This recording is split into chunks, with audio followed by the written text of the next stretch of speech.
Hello guys, this is Braden from Ethan Braden Productions back again today. So today, we are doing a little something different. So we are going to be doing some Pokemon videos. Alright? We're continuing the Pokemon series. I know it doesn't get very many views, but hey, it's easy content and I enjoy making it, so why not? So, as you can see, we're not actually at the battle yet. This is kind of just my opportunity to talk about random bullcrap. So, I'm going to talk about the video and just the channel as a whole. So anyway, this video, some of you may have some questions. Why? Why does this exist? Why do you play Pokemon? Isn't that game for like little kids? Well, number one, I can play whatever games I want, as long as they're not like, smart big brain people know what I'm referring to, what I can't do, but, like, I can play whatever games I want as long as they're not that. And also, Pokemon has more strategy than people like to give it credit for. It actually takes some brains, which, as you will see in the case of Pokemon, I do not have. So you are in for a treat. I don't remember to bring any, like, medicine for my Pokemon or anything like that. No, I just have crappy stuff. And I go into the battle like it's no problem. And I still win. I'm just that epic, bros. Anyway, I'd just like to make an announcement. Alternate Future North Atlantic, Episode 2. It should be out soon. I'm not sure what you guys are going to think about it. Some people might be kind of salty about it. But I hope it's good. I worked hard on it.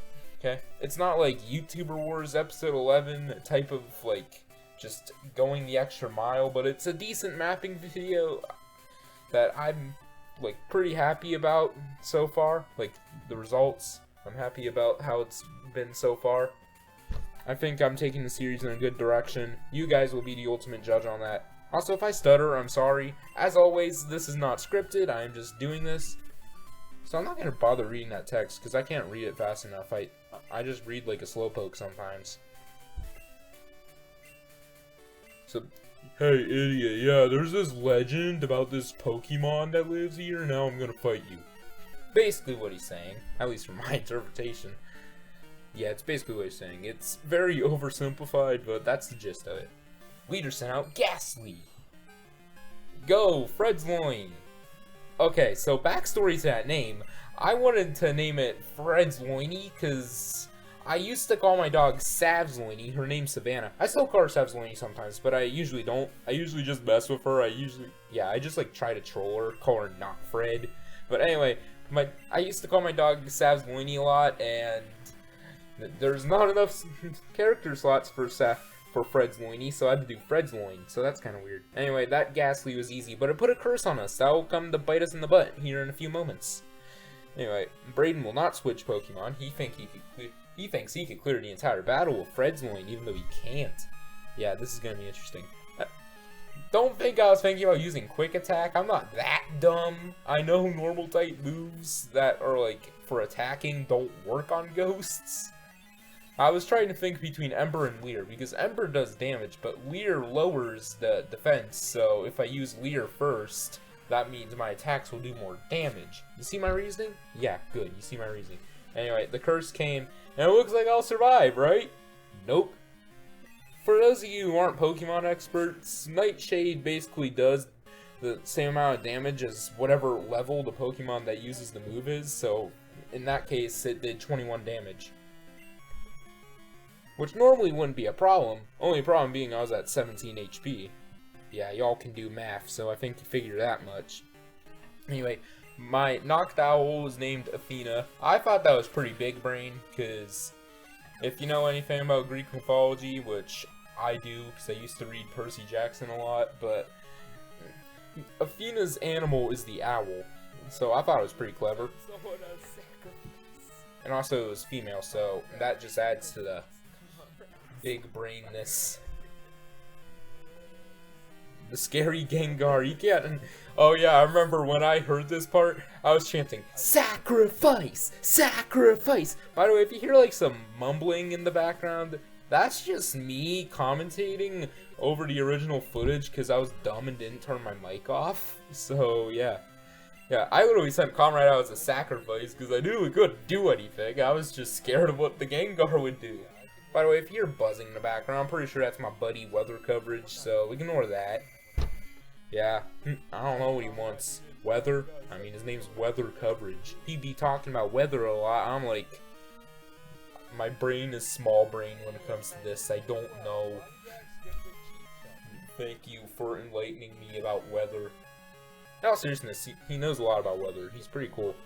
But anyway, yeah, I do a stupid thing and try to go for a move with crappy accuracy that only lowers accuracy. I mean, why go for Flash when you have Mud Slap? Mud Slap does damage, Flash doesn't.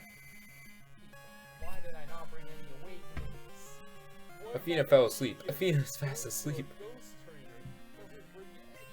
And this is the part where I realize, oh crap, I don't have anything useful.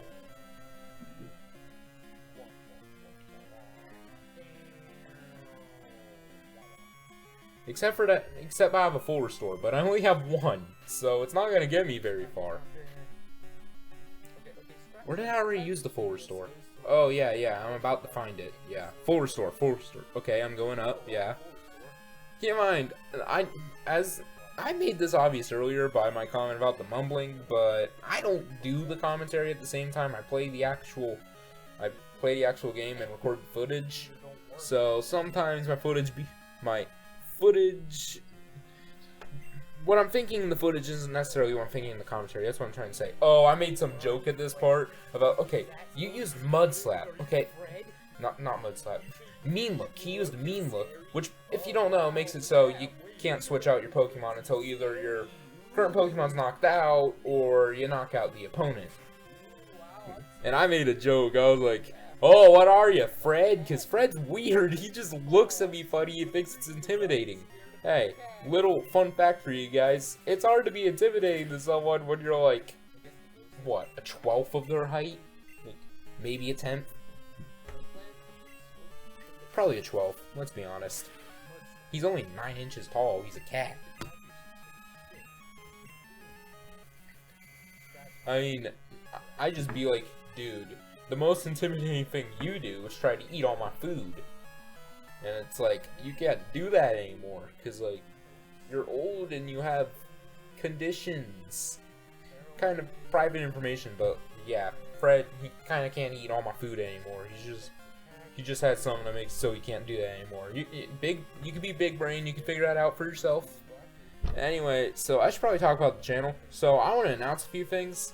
So, History of Blue Army Episode 3. So, Alternate Future North Atlantic, I don't think it'll be out this weekend because I'm going to be volunteering at something tomorrow, and then I have to do, like, homework stuff eventually. But, like, I hope to have Alternate Future North Atlantic out sometime next week. Does that sound good? Yeah, it sounds good.